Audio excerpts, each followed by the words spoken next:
Exercise 4.4 class inter topic in derivation.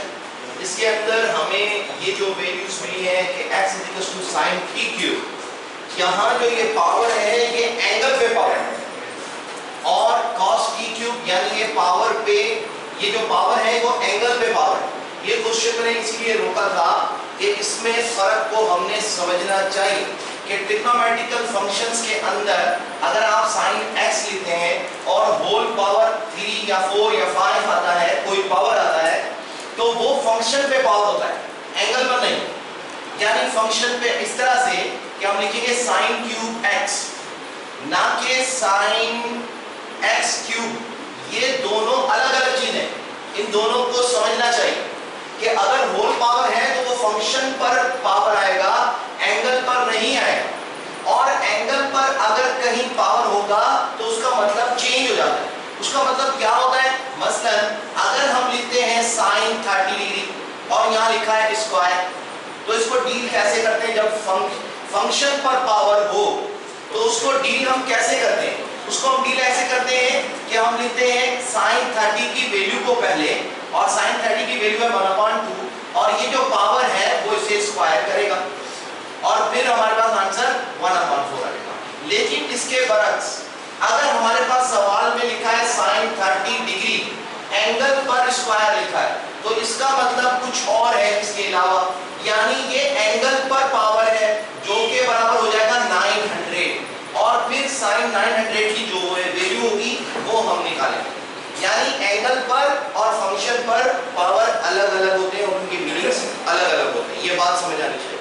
अब यहाँ पर हमें कहा गया है कि dy/dx यानी y के लिहाज से x का रेट ऑफ चेंज निकाल कर दें।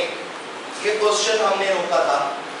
अब यहाँ पर x t के लिहाज से है, y भी यहाँ पर t के लिहाज से, लेकिन ये कहता है y को x के लिहाज से फाइंड करें। तो हम पहले इस क्वेश्चन को हल करेंगे। तो हल कैसे करेंगे? डेरिवेशन जैसे करते हैं, हम लिखेंगे dx/dt, क्योंकि जिसका रेट ऑफ चेंज लेना है उसे डिनोमिनेटर में लिखना है। तो हम इस वक्त इस t का रेट ऑफ चेंज निकाल रहे हैं, तो हम यहाँ लिखेंगे d/dt और फिर bracket sin t cube plus cos t cube, यानी एंगल क्यूब है, फंक्शन है। अब क्या है? डेरिवेशन के सामने ये फॉर्मेट कौन सा है? प्लस माइनस का। तो इसका अलग और इसका अलग डेरिवेशन लिया जाएगा, इसका अलग और इसका अलग डेरिवेशन लिया जाएगा। तो हम लिखेंगे dx/dt इज इक्वल्स टू, और हम यहाँ लिखेंगे d/dt sin t cube plus d/dt cos t cube. अब dx/dt का डेरिवेटिव तो यही रहेगा dx/dt, और उसके बाद अब ये sin t क्यूब डेरिवेशन कैसे लेंगे? पहले पावर हल होता है, पावर एंगल का नहीं, फंक्शन पर जो पावर हो। फंक्शन पे पावर नहीं है तो अब हम बेस का डेरिवेशन लेंगे, और बेस है sin t क्यूब। तो अब sin t क्यूब का डेरिवेशन क्या होगा? cos t cube. ये बेस का डेरिवेटिव होगा, एंगल बेस में शामिल है फंक्शन के। और कभी भी मैंने कहा ना, फंक्शन कभी अकेला नहीं आता कि sin खाली लिखा है या cos लिखा है, एंगल ना उसके सामने, ऐसा नहीं होता। तो अब उसके बाद अब देखिए, पहले पावर नहीं था, अभी तो पावर बेस का डेरिवेटिव लिया। अब हम एंगल का डेरिवेटिव लेंगे। एंगल का डेरिवेटिव क्या आएगा? t क्यूब, इसका डेरिवेशन लेंगे। समझ आ रहा है? एक बार कि हमने पहले फंक्शन का डेरिवेशन लिया, sin t क्यूब का डेरिवेशन लिया, cos t क्यूब, फिर हम उसके एंगल यानी t क्यूब का डेरिवेशन लेंगे। उसके बाद प्लस, अब हम cos t का डेरिवेशन लेते हैं तो वो क्या आता है? माइनस, तो माइनस sin t क्यूब, और फिर डेरिवेशन ऑफ एंगल, और वो एंगल आ गया t क्यूब। अब इसके बाद हमने dx/dt रिमेन से, ये तो वही का वही है, इज इक्वल्स टू, और उसके बाद हम क्या करेंगे कि cos t क्यूब, ये वैसे का वैसा रहेगा cos t क्यूब, और t क्यूब का डेरिवेशन क्या रहेगा? ये t क्यूब, ठीक है। तो ये हो जाएगा 3t स्क्वायर, या और minus plus minus plus minus minus आ गया, और उसके बाद sin t क्यूब और फिर 3t स्क्वायर।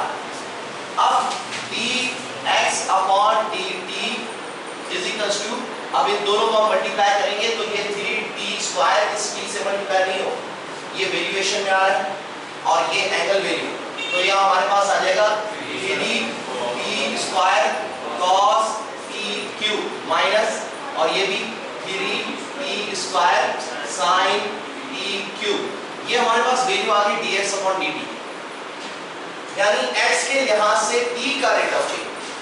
क्वेश्चन है y के लिहाज से x का रेट ऑफ चेंज निकालना, हमने निकाला है x के लिहाज से t का रेट ऑफ चेंज। अब हमारे पास जो दूसरी वैल्यू है y वाली, इसका भी रेट ऑफ चेंज निकालेंगे, तो वो किस तरह से निकलेगा,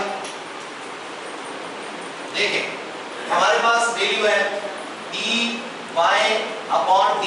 लिखेंगे और फिर लिखेंगे x नहीं, क्योंकि t लिखना है, t का रेट ऑफ चेंज, तो यहाँ भी dt लिखेंगे, उसके बाद sin t plus 2 cos inverse t की वैल्यू। डेरिवेशन में सामने फॉर्मेट कौन सा है, प्लस माइनस का है, तो हमने इसका अलग डेरिवेशन लेना है, तो हमने लिखा है dy/dt इज इक्वल्स टू, अब ये इसके साथ आएगा और इसके साथ भी, तो हम लिखेंगे dy/dt ऑफ sin t और प्लस 2 कांस्टेंट है, मूव करा लें, डेरिवेशन किसका ले लेंगे, cos इनवर्स t का। ये कांस्टेंट मूव कराने की रीजन मैंने बताया था, मल्टीप्लाई नहीं कर रहे। अच्छा उसके बाद अब आप देखें इस sin t का डेरिवेशन निकालेंगे तो क्या आएगा, cos t आ जाएगा, तो dy/dt sin t का derivation cos t plus 2 multiply में cos इनवर्स का डेरिवेशन क्या है, 1 minus 1 under radical 1 minus x², और फिर डेरिवेशन ऑफ एंगल यानी t, तो वो 1 हो जाएगा, इसलिए हम उससे मल्टीप्लाई करके यही रहेगा। अब ये हमारे पास वैल्यू आ जाएगी dy/dt is equals to cos t minus 2 upon under radical 1 minus x²। अगर हम इसका एलसीएम लेना चाहें तो एलसीएम ले लें, या अगले स्टेप में हम एलसीएम ले लें। अब हमें सवाल में कहा गया था कि y के लिहाज से x का रेट ऑफ चेंज, हमने निकाला है y के लिहाज से t, x के लिहाज से t का रेट ऑफ चेंज, तो इसको कैसे हासिल करेंगे, हम लिखेंगे dy/dt और फिर dx/dt, ये वाली ऊपर की वैल्यू ये नीचे ये dt से कैंसिल, क्या आ गया आपको हमारे पास, जो हमारे क्वेश्चन की डिमांड है। क्वेश्चन में मांगा गया कि y के लिहाज से x का रेट ऑफ चेंज, वो हमारे पास आ गया। अब हम लिखेंगे इज इक्वल्स टू, अब d/dt की वैल्यू हमारे पास क्या है, cos t minus 2 under radical 1 minus x² whole upon, और उसके बाद dx/dt की वैल्यूएशन क्या है, a इसके साथ यहाँ पर सॉरी यहाँ पर x नहीं आएगा, t आएगा, क्योंकि फॉर्मूला बनाएगा x का, तो यहाँ पर t एंगल है तो t आएगा, सही कह रहे हैं, ठीक है। अच्छा अब यहाँ पर t² लिखें, अब यहाँ पर जो हमारे पास वैल्यू है dx/dt की वो ये रही, तो इसके अंदर हम 3t² कॉमन निकाल लें और ब्रैकेट में आएगा cos tq minus sin tq, ये हमारे पास आंसर है। और अगर और मजीद हल करना चाहते हैं तो इसका एलसीएम ले लें, एलसीएम लेकर और उसके बाद भी वही आंसर रहेगा, ये आपके क्वेश्चन का आंसर है। स्टॉप।